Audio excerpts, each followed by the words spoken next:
kita ditulis dengan menggunakan komputer dan dikirimkan melalui jaringan. Saat ini email sudah menjadi hal yang lumrah sehingga para pekerja lebih memilihnya daripada komunikasi tatap muka sebagai bentuk komunikasi yang paling populer di tempat kerja. Lalu yang kedua ada pesan. Tidak seperti email, pesan instan dan pesan teks memiliki norma kesensaran yang kuat.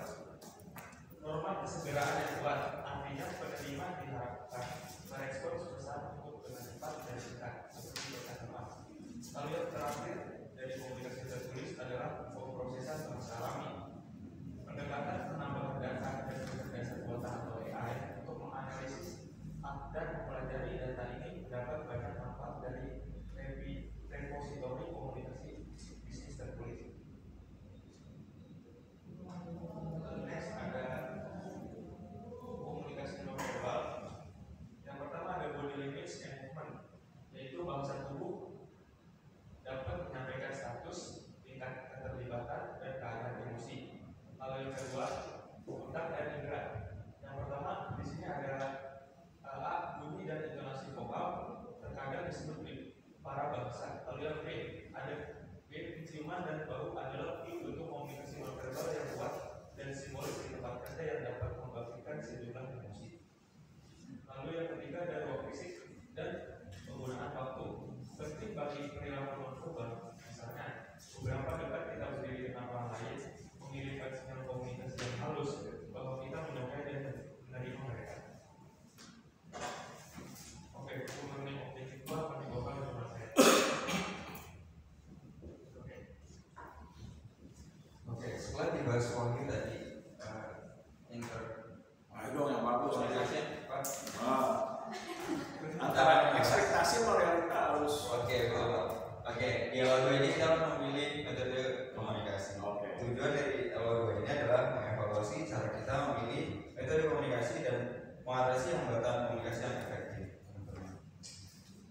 Oke, berikut adalah ada beberapa panduan kita untuk memilih metode komunikasi. Yang pertama, pertemuan tatap muka atau virtual. Nah, hal ini tepat kita lakukan atau kita pilih metodenya apabila kita Anda perlu mendapatkan struktur, asumsi atau ekspektasi untuk seluruh tim mengenai masalah tertentu. Terus yang kedua, panggilan telepon. Panggilan telepon pantas dilakukan ketika Anda memerlukan sesuatu untuk diselesaikan atau dijawab dalam 30 menit ke depan selama Anda bekerja, kecuali jika hal tersebut benar-benar kritis. Terus yang ketiga ada SMS atau pesan instan. Cocok digunakan saat kita perlu berbagi pemikiran tentang tugas yang sudah dimulai. Terus yang terakhir ada email, cocok digunakan ketika kita perlu menyampaikan pesan ke banyak orang di tempat. Terus kita perlu mengonfirmasi ekspektasi atau memiliki pemikiran yang sama setelah rapat. Nah, ada memilih pemikiran yang sama setelah rapat maksudnya gimana? Misalnya kalau rapat kan biasanya face to face atau dengan menggunakan Zoom. Nah, sedangkan email kan bukan Zoom. Email itu pesan yang disampaikan dalam bentuk dokumen atau proposal yang biasanya ada simbol peniti itu attach, dan di mana file itu akan disampaikan. Nah, berarti berbeda dengan rapat. Kok ini dibilang memilih pemikiran yang sama setelah rapat. Jadi misalnya hasil rapatnya apa, terus biar tercatat di media tertulis, ini biasanya disampaikan melalui email. Nah, kalau setelah rapat bukannya lebih bagus dengan WhatsApp bro? Nah, lebih cepat penyampaiannya. Karena ini email lebih ke banyak orang sih Pak. Ada sih. Email personal juga bisa. Ayo dong, biar. Berarti, ini dokumentasinya formal Pak. Karena formal biasanya disampaikan melalui email. Terus kalau pemikiran kan beda loh. Dokumentasi kan bentuk komunikasi. Kalau pemikiran kan ini proses berpikir. Nah, setelah rapat kok disamakan? Nah, berbeda loh. Coba artikan memilih pemikiran yang sama.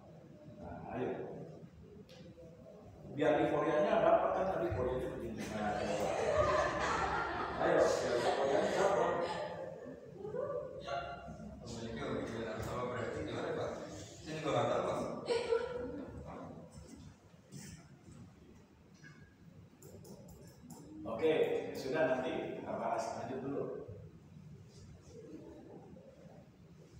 Terus selanjutnya adalah menangani hambatan komunikasi yang efektif.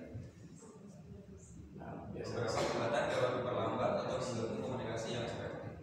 Pada bagian ini khawatir menyoroti 3 hambatan terpenting dalam komunikasi yang efektif. Pertama, kelebihan informasi, yang kedua kekhawatiran komunikasi, dan yang ketiga berkomunikasi pada saat kritis hambatan. Nah, kita akan membahas itu bersatu. Yang pertama, kelebihan informasi. Meskipun orang mengintegrasikan informasi dari berbagai sumber untuk memahami komunikasi, memahami informasi secara efektif, individu memiliki kapasitas untuk sebatas dalam memproses. Terus, ketika informasi yang harus kita gunakan melebihi kapasitas pemrosesan kita, akibatnya adalah informasi yang berlebihan. Terus yang kedua, kekhawatiran komunikasi. Kekhawatiran komunikasi adalah salah satu hambatan terhadap komunikasi yang efektif. Ketakutan komunikasi terjadi ketika orang mengalami ketegangan atau kecemasan tidak semestinya seputar komunikasi pada. Nah, lalu bentar, contohnya gimana? Ketegangan atau kecemasan yang tidak semestinya seputar komunikasi mereka dengan orang lain. Bentuknya seperti apa sih ketegangan, kecemasan?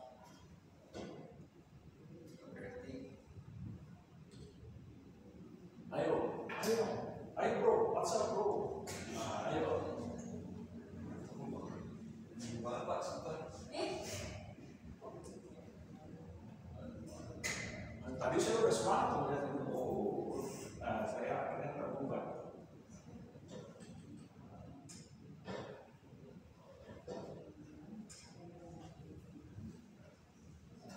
Oke, lanjut dulu deh. Yang ketiga, ada berkomunikasi pada saat krisis hambatan. Terakhir, terhadap komunikasi yang efektif dapat ditemukan dalam konteks mendasar, yaitu komunikasi menjadi lebih menantang pada saat krisis. Mantap. Oke, terus masuk ke yang ketiga, yaitu kemajuan dalam komunikasi virtual. Yang pertama adalah konferensi video.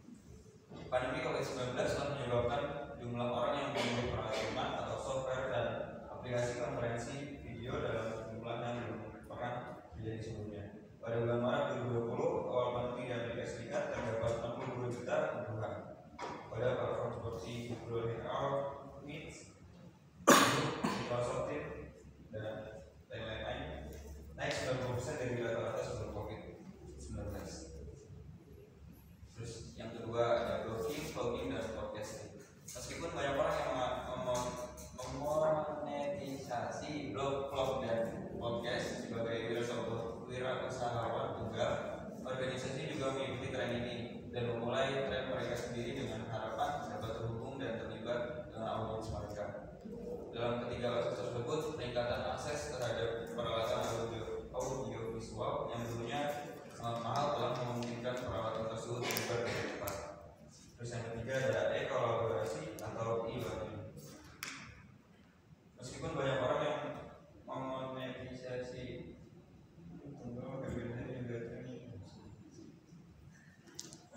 cepat. Terus yang selanjutnya ada mata uang komunikasi virtual seperti emosi, nama pengguna, selfie, dan lainnya. Munculnya komunikasi virtual telah mengubah cara kita berkomunikasi satu sama lain, mulai dari emosi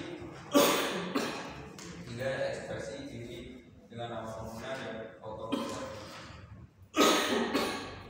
Bahasa baru untuk berkomunikasi telah berkembang dalam kurun waktu beberapa dekade. Memang benar, penelitian menunjukkan bahwa orang cenderung lebih suka berkomunikasi dalam gambar daripada kata-kata ketika dipisahkan oleh waktu dan jarak.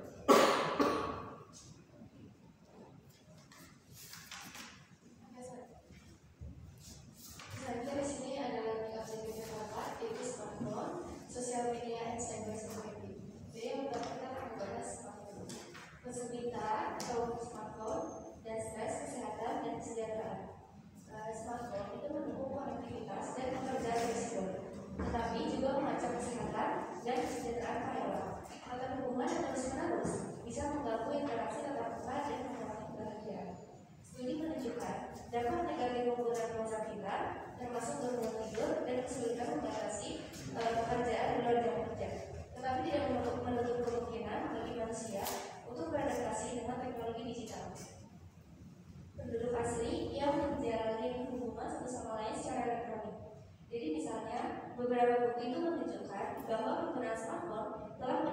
banyak orang berpikir lebih abstrak tentang pekerjaan mereka, berupaya mengintegrasikan teknologi ke dalam berbagai peran yang mereka mainkan, dan mencari cara untuk membuat situasi tersebut menguntungkan mereka. Selanjutnya, perangkat cerdas seperti Alexa dan Siri yang merupakan AI yang diaktifkan dengan suara dan terintegrasi dengan perangkat lain di perangkat suara. Perangkat ini secara teoritis dapat digunakan dalam konteks kerja dan rumah untuk mengelola dan menyelesaikan pekerjaan seseorang. Selanjutnya di sini yang kedua ada sosial media. Kebanyakan dari kita ini menggunakannya. Tapi apa sih itu media sosial? Situs di jaringan sosial memiliki fitur-fitur umum, profil pengguna, jaringan kontak, aliran aktivitas, dan pesan. Pengguna dapat berinteraksi dengan informasi, memberikan umpan balik, dan berkolaborasi secara efisien. Media sosial dianggap sebagai konteks yang mempengaruhi emosi, pikiran, dan perilaku karyawan. Selanjutnya adalah apa yang Anda posting atau kepribadian melalui media sosial. Para peneliti telah menemukan bahwa orang-orang yakin bahwa penggunaan kata-kata tertentu mewakili faktor kepribadian yang besar secara akurat, mampu mendeteksi sifat menyenangkan, ekstroversi, dan kestabilan emosi seseorang melalui postingan mereka. Selain itu, bukti menunjukkan bahwa proses ini terjadi secara spontan saat Anda melihat feed pengguna lain. Jadi Anda secara otomatis menyimpulkan ciri-ciri kepribadian mereka dari apa yang Anda amati. 5 besar faktor kepribadian telah dikaitkan dengan perilaku yang lebih objektif saat online. Dengan orang-orang ekstrovert cenderung memiliki banyak teman atau pengikut di media sosial. Dan teman-teman ini kemungkinan besar juga berteman dengan satu sama lain. Selanjutnya ada dampak pribadi dan relasional dari media sosial. Dampak terbesar dari media sosial adalah bagaimana orang membentuk hubungan dan terhubung dengan orang lain. Pertama, media sosial bisa menjadi pedang bermata dua bagi masyarakat. Yang kedua, penelitian telah menunjukkan bahwa media sosial itu dapat mengarahkan karyawan untuk terlibat dalam dialog konstruktif dengan manajer dan rekan-rekan. Terakhir, media sosial dapat membantu mengembangkan kompetisi bersama di antara anggota dengan memungkinkan anggota mengelola dan memperluas jaringan kerja mereka. Selanjutnya ada hasil organisasi dari media sosial. Organisasi telah mengkhawatirkan sifat publik dari media sosial dan berpotensi kerusakan aplikasi manajemen untuk mengontrol konten yang diposting oleh karyawan, bahkan eksekutif mereka. Sulit bagi manajer dan karyawan yang punya niat baik memposting komentar yang dapat dianggap membahayakan reputasi organisasi mereka atau yang mengungkapkan informasi rahasia atau sensitif. Banyak orang yang mungkin meremehkan krisis citra publik, tapi ini penting. Jadi seputar media sosial telah mengubah konteks bisnis sehingga cara organisasi ini mengelola reputasinya dengan berubah total. Selanjutnya yang ketiga, kita akan membahas keamanan cyber. Keamanan informasi elektronik itu menjadi kekhawatiran utama bagi organisasi yang menyimpan data sensitif tentang klien, pelanggan, dan karyawannya.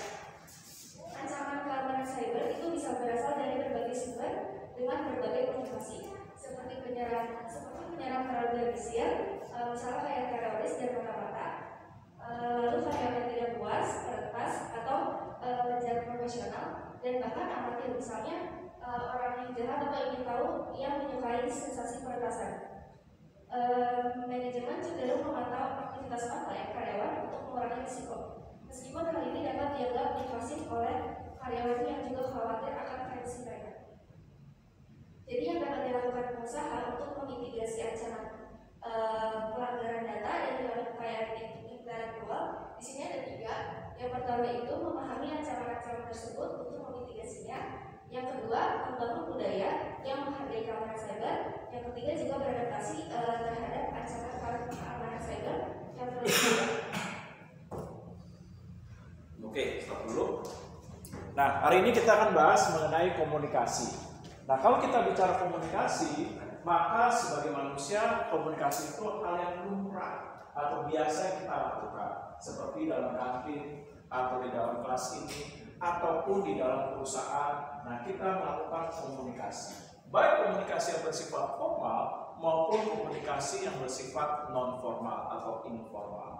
Nah, komunikasi ini merupakan suatu upaya apa sih dalam komunikasi? menyampaikan pesan. Nah, pesan itu berupa bisa ide, bisa gagasan, bisa mengenai sikap, pernyataan sikap, pendapat, ataupun suatu informasi yang hendak kita sampaikan kepada orang lain. Di mana nanti pesan tersebut akan diolah. Diolah ini apa? Dipahami oleh lawan bicara. Nah, oleh sebab itu, dalam komunikasi melibatkan dua pihak, yaitu apa? Yang pertama, bertindak sebagai sender, yaitu siapa sumber informasi yang menyampaikan ide, gagasan, pendapat, atau pesan-pesan yang disampaikan. Nah, yang kedua, yaitu receiver. Nah, yaitu siapa? Si penerima pesan atau boleh dikatakan lawan bicara. Nah, lawan bicara ini kita harus bisa pastikan apakah lawan bicara itu mengerti akan maksud, tujuan, pesan, atau informasi yang kita sampaikan. Nah, oleh sebab itu dalam komunikasi perlu adanya proses. Nah, ada yang tahu proses itu apa? Nah, yaitu tahapan, aktivitas. Bagaimana pesan yang disampaikan itu bisa dimengerti. Nah, prosesnya apa? Dimulai dari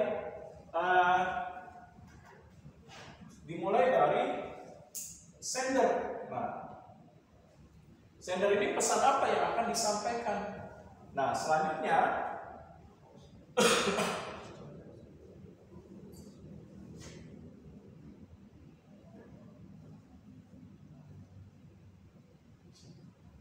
coding. Nah, pesan yang hendak saya sampaikan itu mengandung suatu kode atau makna apa? Misalnya contoh, pesan yang saya sampaikan itu dalam bentuk tulisan.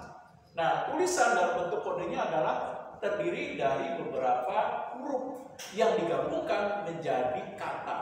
Di mana kata bisa digabungkan menjadi kalimat. Berarti nanti ada penyajian kode yang akan diterjemahkan. Misalnya saya menuliskan pesan dalam bentuk kode dalam bentuk ini, huruf yang digabung menjadi suatu kata dan bisa dirangkai menjadi suatu kalimat. Nah, inilah kode yang nantinya akan diterjemahkan.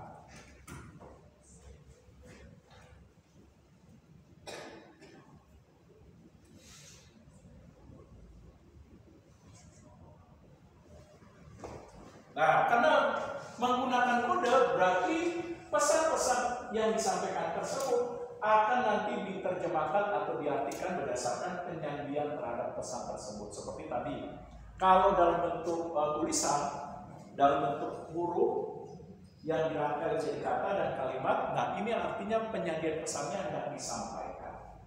Misalnya nanti menggunakan salurannya apa? Apakah dalam bentuk kertas, ataukah dalam bentuk misalnya dokumen, ataukah dalam bentuk memo, ataukah dalam bentuk proposal, ataukah dalam bentuk laporan, dan lain sebagainya. Penyajian, sorry. Oh, ini udah penyajian pesan. Oke, sorry, maaf. Nah, selanjutnya saluran. Nah, saluran ini apa? Media apa yang kita pilih dalam komunikasi? Banyak media yang kita bisa gunakan. Seperti contohnya tatap muka ini.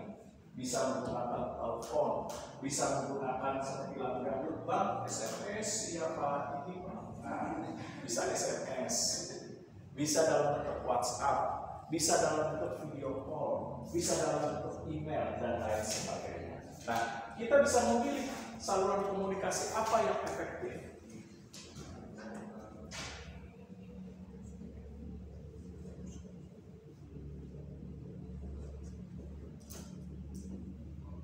Nah, bagaimana pesan yang diterima?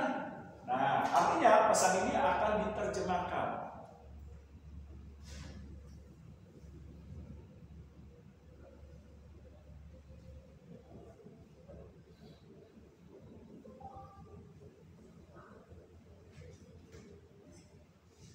Nah, ketika pesan itu akan diterjemahkan, nanti pesan itu akan disandikan. Artinya, pesan itu akan diolah. Nah, dianalisa apa maksud dari pesan itu hendak disampaikan. Nah, jangan lupa yang panjang ini nanti memerlukan adanya feedback. Nah, seperti apa? Memastikan apakah pesan yang hendak disampaikan itu sudah sesuai. Contoh kalian telepon, tiba-tiba ada gangguan sinyal. Nah, karena teman dekat kan kalian minta feedback, bisa dong. Misalnya contoh, bro, tunggu sebentar ya, sinyalnya dulu rusak-rusak. Nah, tunggu, keluar dulu. Nah, keluar dulu. Oh, udah, bagus ya. Lanjutkan. Tadi ngomong apa? Nah, terputus. Nah, ini dia feedback, memerlukan adanya umpan balik. Nah, sama seperti kalian, misalnya menerima pesan yang tidak disukai, katakanlah penagih utang, pinjol. Nah, ketika dapat, ada aja digosok-gosok itu supaya bersih. Sorry, sinyalnya buruk. Langsung dimatiin. Nah, ini dia feedbacknya.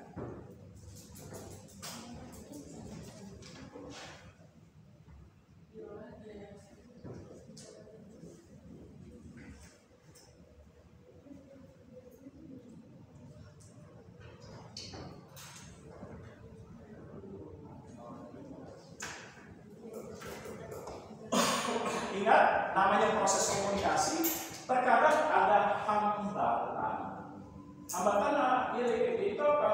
Kendala-kendala yang menyebabkan komunikasi tidak bisa disampaikan dengan efektif. Contohnya apa?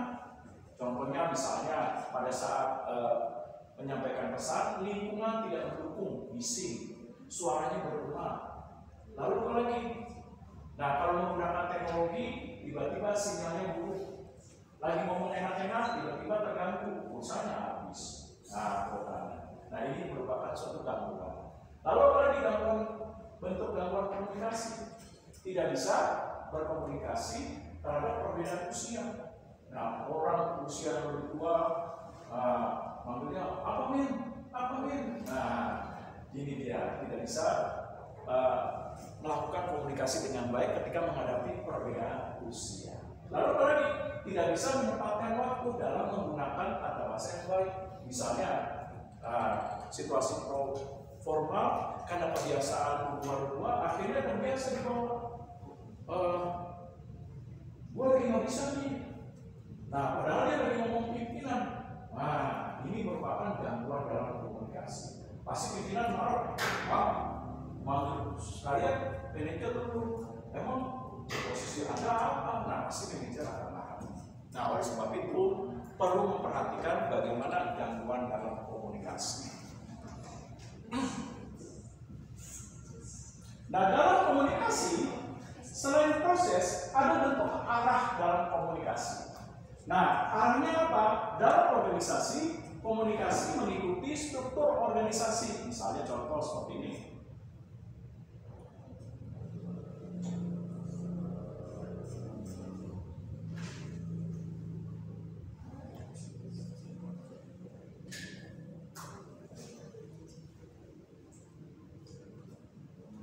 Ada komunikasi dari bawah ke atas.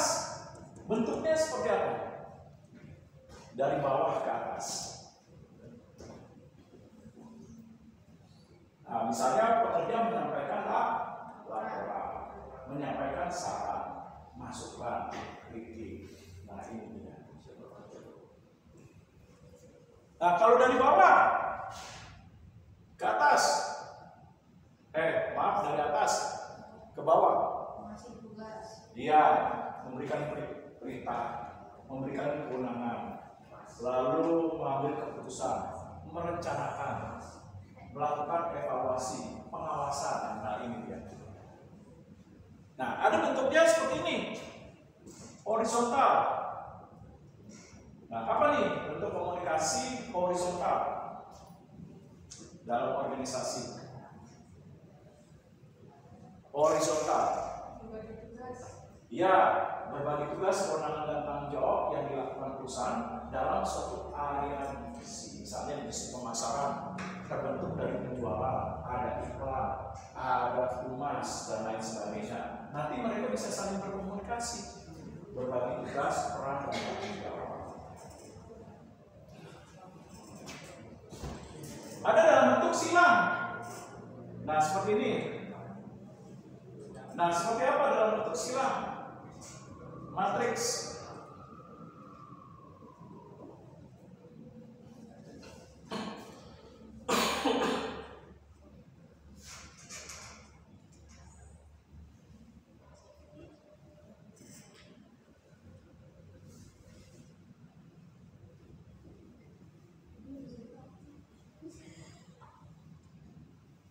dalam bentuk silang, matriks.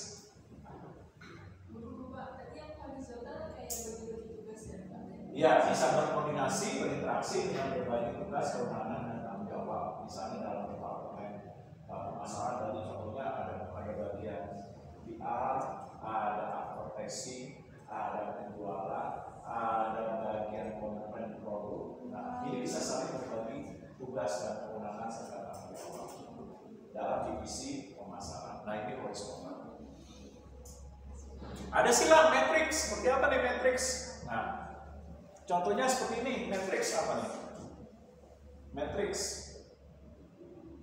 Ada yang bisa kasih penjelasan matriks? Nah, matriks ini bentuk komunikasi lintas departemen. Artinya departemen keuangan bisa berkomunikasi dengan pemasaran, dengan produksi maupun dengan HRD. Seperti contohnya dalam komunikasi pengembangan produk atau tim pengembangan produk.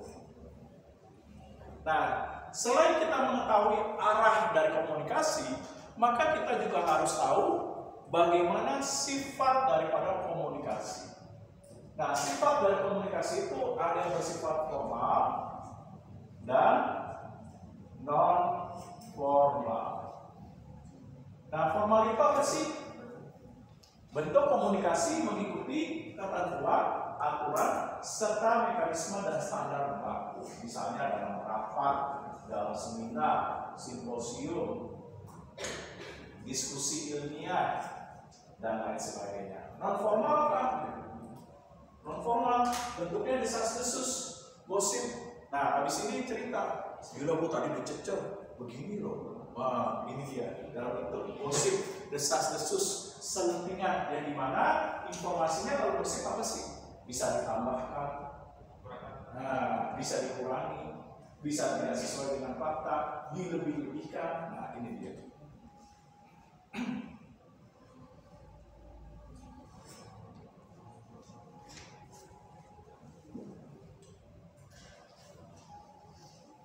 Nah, selain itu, komunikasi juga kita bisa memilih media dengan memanfaatkan kemajuan teknologi informasi atau teknologi komunikasi.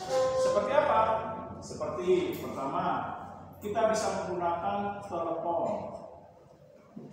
Nah, menelpon seseorang secara personal atau dalam bentuk grup call dan lain sebagainya. Dimana kalau komunikasi telepon kita menginginkan feedback yang cepat, tapi orangnya sulit bertemu.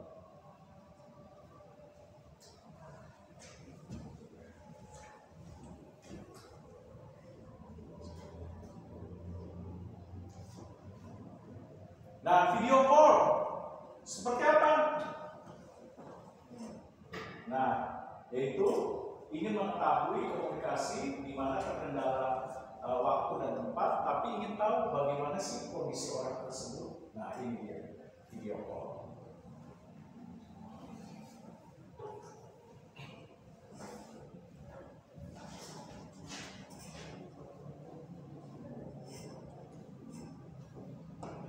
Lalu dalam bentuk email. Nah, apa ini email? Nah, electronic mail, yaitu kotak suara elektronik, biasanya menggunakan alamat email untuk mengirimkan pesan dalam bentuk tulisan yang disimpan dalam bentuk attachment file, ada 23,8 KB misalnya, atau 600 MB misalnya, dan lain sebagainya. Nah, email ini biasanya untuk nantinya sebagai bukti pesan tertulis. Nah, biasanya feedbacknya atau responnya biasanya kan relatif agak lama dibales. Kenapa? Karena setiap orang membuka email berbeda-beda. Ada yang mungkin setiap hari, nah tapi malam-malam. Ada yang mungkin 3 hari sekali atau 2 hari sekali. Ada yang mungkin membuka email seminggu sekali. Nah, responnya berbeda-beda.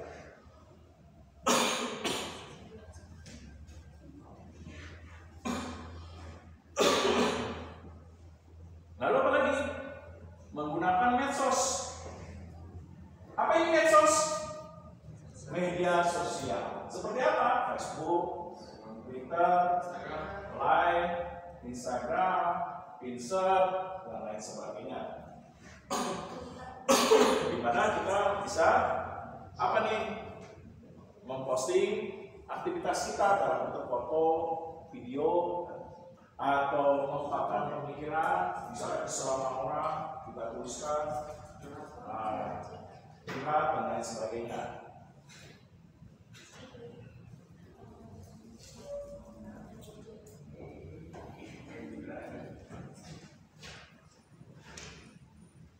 Nah, selain ini, kalau kita bicara komunikasi juga terkadang timbul hambatan. Hambatan apa saja? Yaitu gender, seperti perbedaan jenis kelamin. Nah, antara pria dan wanita terjadi perbedaan jenis kelamin. Nah, ini harus dipahami dengan baik bagaimana cara berkomunikasi dengan efektif. Seperti misalnya dalam suasana bertemu dengan teman atau kerabat atau kolega. Nah, pada saat ada lawan jenis, janganlah melakukan humor atau bercandaan dalam bentuk fisik. Waktu udah lama lu gak ketemu, umur banget kayak kamu keras. Nah, misalnya seperti itu. Nah, kalau seperti itu kecenderungan wanita akan lebih emosional, lebih marah. Nah, ini dia harus diperhatikan dalam bentuk gender. Seperti perbedaan pria dan wanita, wanita itu lebih emosional terhadap hal-hal yang bersifat fisik. Nah, ini dia.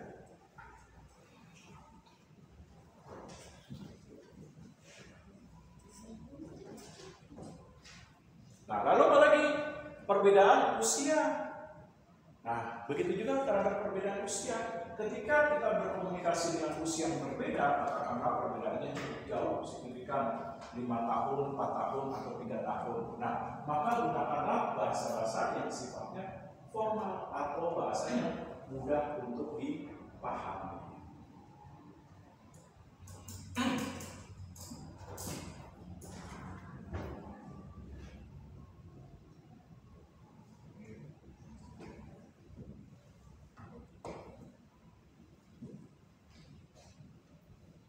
Nah, begitu juga terhadap hambatan dalam budaya.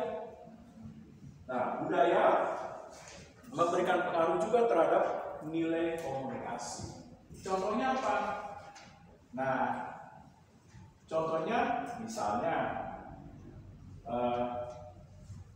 kita menjalin persahabatan atau pertemanan dengan orang Timur Tengah. Jangan sama orang Timur Tengah.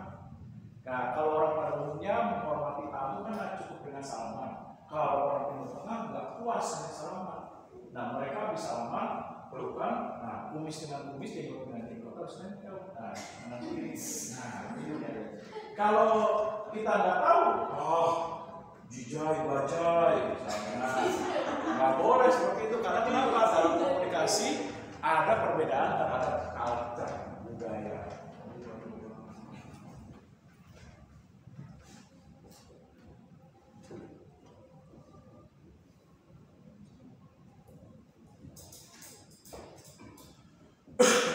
Begitu juga hambatan terhadap perbedaan bahasa.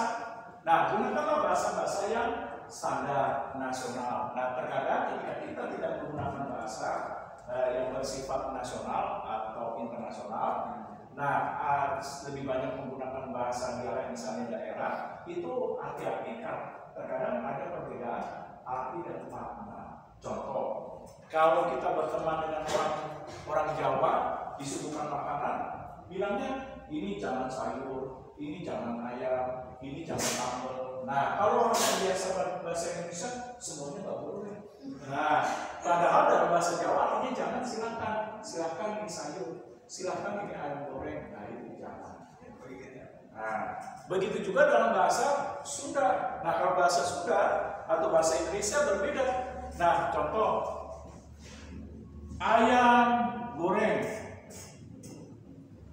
Nah, kalau ayam goreng kan berarti ayam yang digoreng, yang disajikan digoreng untuk dimakan.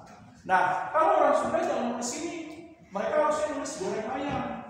Nah, kalau ayam goreng, mereka mengartikan ayam yang udah jelek, udah basi, udah tiren, mati kemarin. Nah, sudah busuk. Nah, ini dia perbedaannya terhadap nilai bahasa.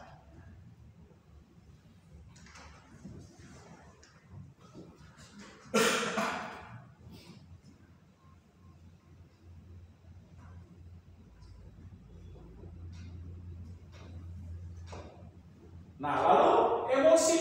Nah, dalam hal komunikasi, terkadang kita harus memperhatikan emosi. Sebab emosi akan mempengaruhi dalam komunikasi. Contoh, orang yang dalam keadaan depresi, stres, banyak masalah, atau sedang menghadapi berbagai kesulitan-kesulitan hidup. Nah, apa yang terjadi ketika ada teman dekatnya ketemu? Nah, bercanda main pukul itu. Nah, apa yang terjadi? Apa yang terjadi biasanya padahal orang tersebut dalam kondisi emosi nggak baik karena ada masalah atau tekanan dalam hidupnya, kita nggak tahu. Nah, ini menyebabkan hambatan komunikasi. Nah, ketika emosinya tidak stabil, bisa begini langsung main pukul. Nah, ini yang terjadi. Nah, oleh sebab itu perhatikanlah dalam komunikasi mengenai emosi.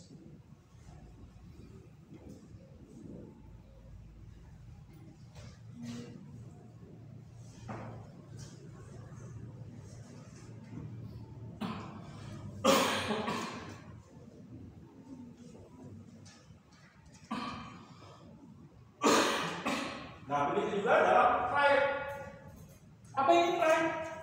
Sifat, karakteristik, kepribadian. Kita nggak bisa memaksakan orang yang memiliki kepribadian sama. Gue nggak suka komunikasi sama Mayu. Diajak ngomong di warung, diem aja. Kayak burung habis kena atau ayam lagi kena sakit teterok, diem aja. Nah, nggak kayak gue nih, pria kalau ngomong bisa mengangkat suasana, langsung bikin humor, candaan. Nah, kita nggak bisa memaksakan seseorang yang sama seperti apa yang kita mau terhadap sifat dan karakteristik. Nah, ini bisa menjadi hambatan konflik dalam komunikasi. Nah, yang terakhir, ini dia tingkat pendidikan.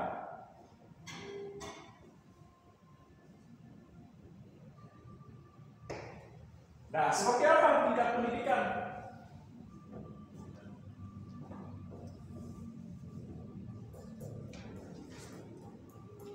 Tingkat pendidikan seperti apa? Nah, artinya dalam komunikasi perhatikan juga tingkat pendidikan. Misalnya, mohon maaf, ketika kita berkomunikasi dengan pendidikan yang lebih rendah, katakanlah misalnya tukang sampah deh. Nah, misalnya cuma tamatan SD atau SMP. Nah, jangan gunakan bahasa atau istilah-istilah yang sulit dimengerti. Pak, kalau nyapu itu harus memperhatikan unsur higienis, di mana unsur higienis itu adalah unsur nilai kebersihan, di mana dalam kebersihan itu bebas dari parameter yang diukur terhadap debu, Pak. Nah, kalau orang pendidikan lebih rendah pasti bingung, ngomong apa sih Mas? Nah, langsung aja ngomong dengan bahasa yang mudah dimengerti, Pak. Kalau nyapu harus lebih bersih, Pak. Kalau perlu sampai 2 kali. Nah, supaya sampah-sampahnya bisa terata. Nah, ini kalau terjadi perbedaan tingkat pendidikan, gunakanlah bahasa yang lebih gampang, simple, dan dimengerti. Karena dalam komunikasi, jangan hanya dilihat kita sebagai sumber pesan, tapi bagaimana keadaan dari si penerima pesan. Nah, saya stop dulu. Ada pertanyaan kira-kira? Nah, kalau tidak ada, saya sampaikan bahwa dalam komunikasi kita harus cerdas. Cerdas dalam arti memilih media komunikasi yang tepat, yang dinamakan channel reach witness communication.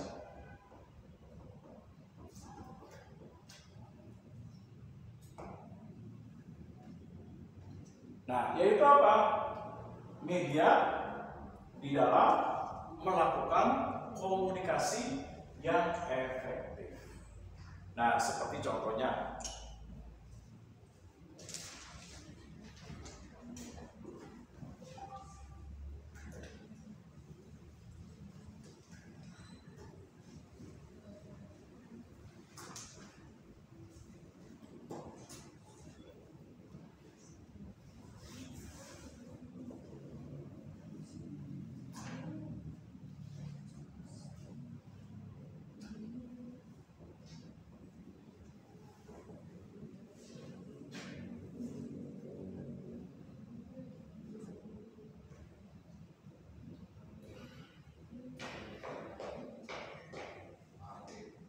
Nah, apabila kita membutuhkan komunikasi, feedbacknya itu responnya lama dan adanya bukti-bukti tertulis, maka kita bisa memilih media yang tepat, yaitu surat, memo, laporan formal, dokumen, proposal, dan lain sebagainya.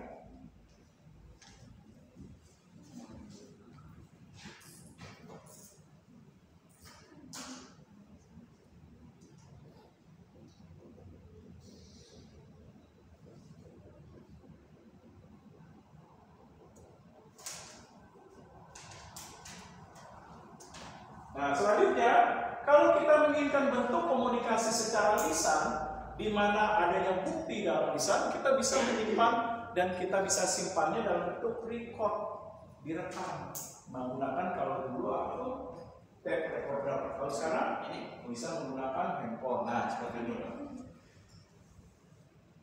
Lalu ada bentuk email. Email ini apa? Jika memilih komunikasi, ingin adanya bukti tertulis, tapi dia membutuhkan analisa terlebih dahulu, responnya agak lama. Berarti yang cocoknya apa? Email. Nah, tapi dalam email harus hati-hati. Kenapa hati-hati? Nah, harus dalam menyampaikan pesan dalam bentuk email harus hati-hati. Kenapa? Iya, harus memperhatikan bahasa, tulisan, maksud, dan tujuan sebelum kita mengirim tombol send atau terkirim. Nah, ini dia.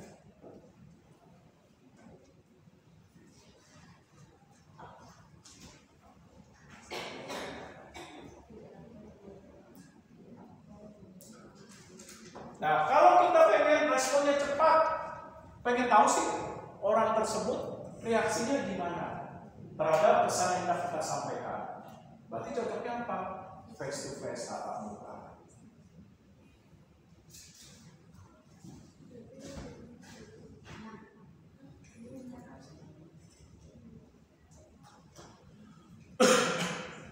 Nah, selanjutnya, kalau kita ingin berkomunikasi tapi terkendala jarak dan waktu, nah tapi pengen segera respon itu, pengen tahu apa sih reaksinya dari pesan yang kita sampaikan, berarti apa? Telepon yang kita pilih.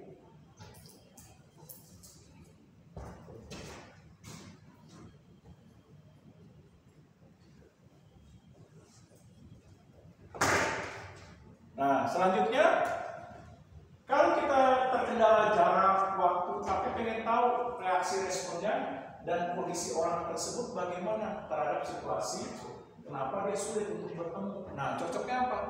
Video call.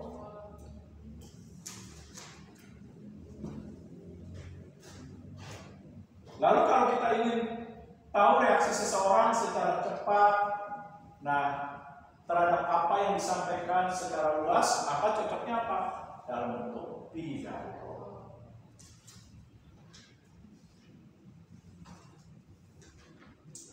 Nah, ada yang mau ditanyakan? Silakan. Dalam komunikasi. Nah, bagaimana kita berkomunikasi dengan baik kalau kita ingin menggunakan misalnya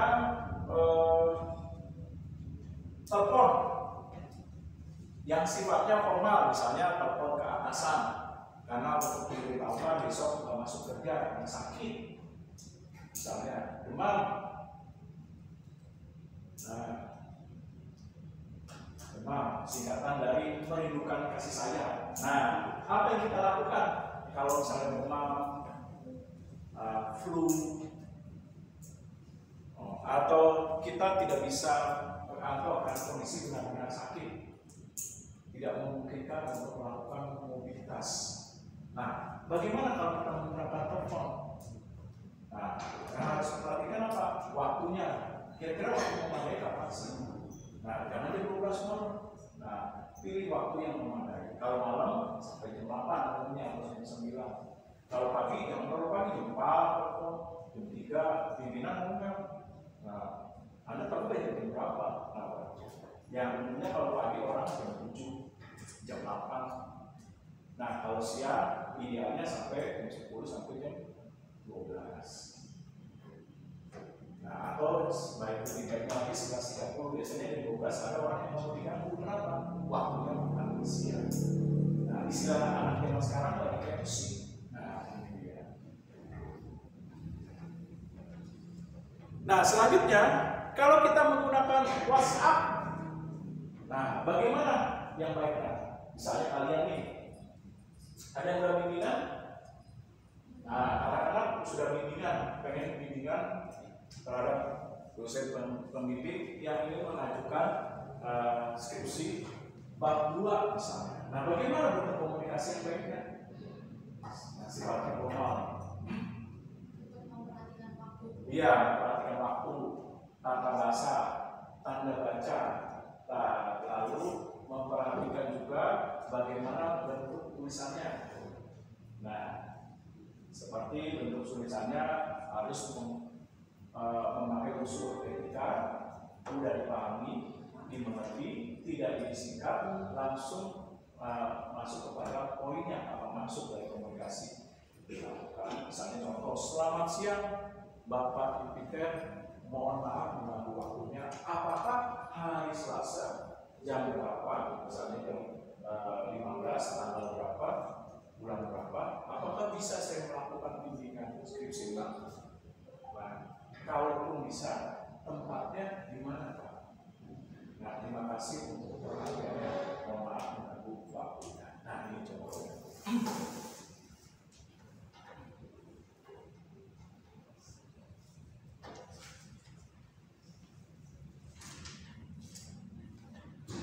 Nah, ada pertanyaan kira-kira?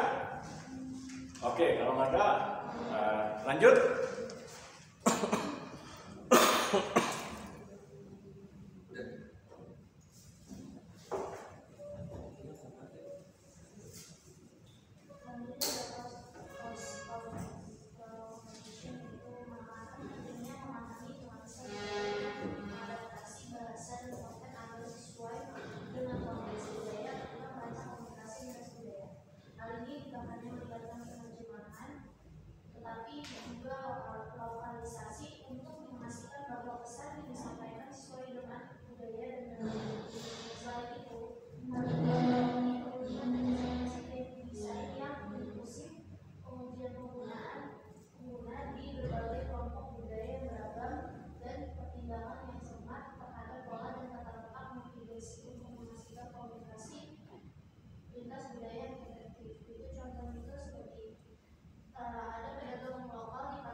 Oke, nah dalam komunikasi lintas budaya kita harus hati-hati terhadap perbedaan komunikasi lintas budaya karena mengandung sebuah makna dan arti yang berbeda terhadap komunikasi lintas budaya. Contohnya terhadap warna, misalnya kalau orang Indonesia warna kuning itu kalau kita lihat di jalan atau di komplek perumahan, oh menandakan ada orang yang duka cita mengalami musibah, seperti mohon maaf ada orang yang meninggal dunia.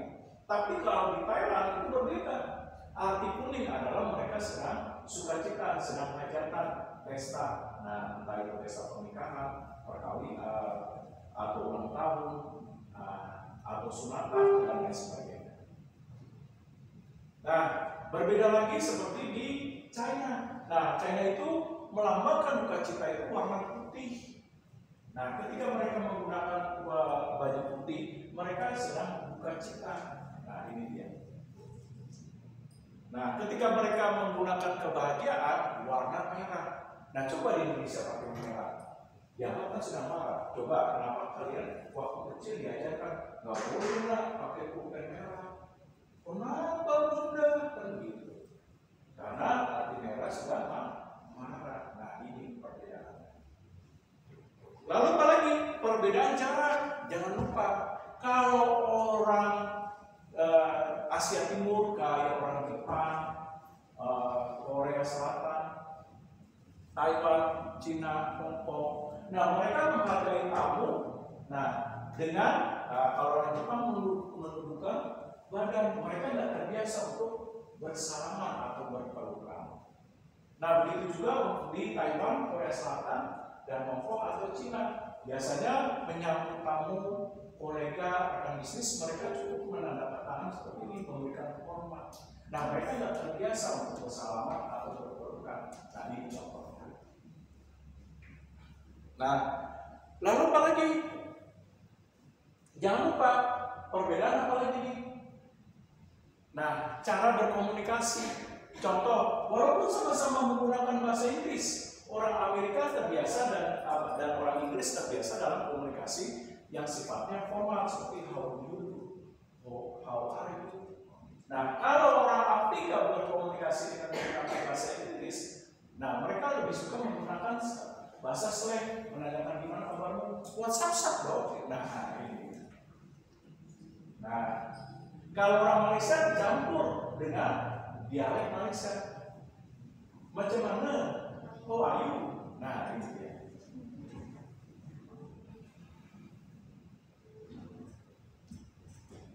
Nah, oke, lanjut. Selanjutnya ada kultural konteks. Budaya dalam komunikasi mengacu pada cara menggunakan dan minat budaya mempengaruhi cara orang berkomunikasi satu sama lain. Hal ini mencakup sejauh mana konteks mempengaruhi makna yang diambil individu dari komunikasi yang dapat sangat bervariasi antar budaya. Konteks budaya memainkan peran penting dalam membentuk cara orang berkomunikasi dan memahami perbedaan-perbedaan ini sangat penting untuk komunikasi lintas budaya. Nah, di sini ada gambar itu high versus low context cultures. Nah, budaya konteks tinggi itu seperti Jepang, Kenya, Arab Saudi, dan Jogja itu sangat bergantung pada isyarat non-verbal yang harus dalam komunikasi dan satu spesifik kedudukan dalam masyarakat dan reputasi seseorang memiliki pengaruh yang besar. Nah, sebaliknya budaya yang rendah, konteks budaya yang rendah itu seperti Amerika Serikat, Australia, Jerman, dan Denmark itu lebih mengandalkan kata-kata lisan dan tulisan untuk menyampaikan makna dengan bahasa tubuh dan gelar formal sebagai hal kedua.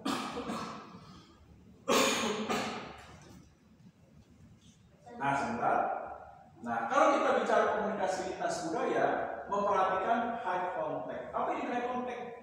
Nah, kecenderungan dalam komunikasi ketika menyampaikan suatu pendapat, masukan saran, ataupun dalam bentuk saran pendapatnya itu penolakan, biasanya mereka tidak berani untuk menyampaikan secara langsung, menggunakan simbol, analogi, nah, dan lain sebagainya. Contohnya, kita lihat deh kebiasaan orang Indonesia. Nah, salah satu contoh kalau kalian nonton Indonesia Idol, ketika ada kontestan yang tidak menarik atau suaranya jelek, apa yang terjadi kalau orang Indonesia kan? Terima kasih Anda telah mendaftar dan ikut berpartisipasi dalam Indonesia Idol, tapi mohon maaf Anda belum mendukung. Lain kali perbanyak latihan dan bisa ikut lagi. Nah, ini high contact. Berbeda dengan Amerika low contact. Nah, mereka mengungkapkan masukan, gagasan, ide, kritik, saran, atau pesan komunikasi yang disampaikan secara directly langsung. Nah, langsung to the point. Contoh, kalau Anda nonton American Idol, kontestan yang menarik, pasti dia ngomong kualitas suara Anda jelek. Anda sebaiknya jangan daftar deh. Nah, Anda harus berpikir ulang untuk bisa masuk ke dalam American Idol. Sebab ini acara yang menggali potensi dan bakat, bukan ngajarin lagi dari awal bagaimana bernyanyi dengan benar. Nah, Anda lebih baik pulang. Nah, gitu. Kalau nggak terbiasa orang asing marah, ya udah capek-capek daftar. Nah, kalau orang Amerika strike langsung ke point. Nah, ini dia. Oke, lanjut.